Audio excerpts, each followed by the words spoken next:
ওয়ালাইকুম আসসালাম। ভালো আছেন?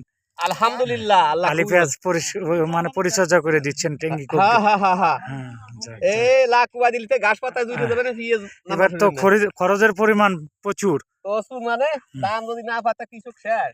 আহ, আল্লাহ ভরসা।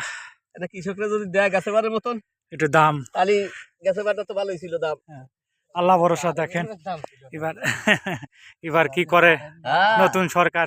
দেখা যাক দিয়ে আল্লাহ কি করে।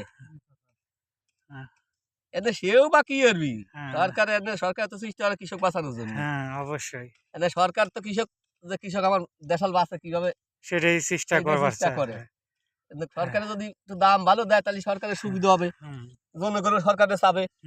জি জি, তাছাড়া তো সরকারে হ্যাঁ, কবি তো সরকারের হ্যাঁ, ইয়ের দাম দেই নেই, হ্যাঁ, আমাকে ফসলের দাম দেই নেই। হুম, এই একটা আদায় মানে আজে বাজে কথা বলবে। জি জি, আর যদি সরকার যদি ফসলের দাম যদি একটু বৃদ্ধি করে দেয় হ্যাঁ, তাহলে সরকারের দিক থেকে একটু, জনগণও একটু হ্যাঁ, আগ্রহ করবে না হ্যাঁ, সরকার খুব ভালো কাজ করছে, জি জি, তার দরকার আমার কাছে। অবশ্যই। বছরে ২,০০০ সর্বনিম্ন থাকলে মনে হয় ভালো না? হ্যাঁ, ২,০০০ তো এখনই। হ্যাঁ, এইভাবে থাকলে বাজার ঠিক আছে। হ্যাঁ, তাতে কৃষক বাঁচিয়ে থাকতে পারবে। ২,০০০ দিলে তাই কত? যাক আলহামদুলিল্লাহ যদি ঠিক আছে। ২,০০০ দিয়ে দেয় সরকার তাহলে তো হ্যাঁ।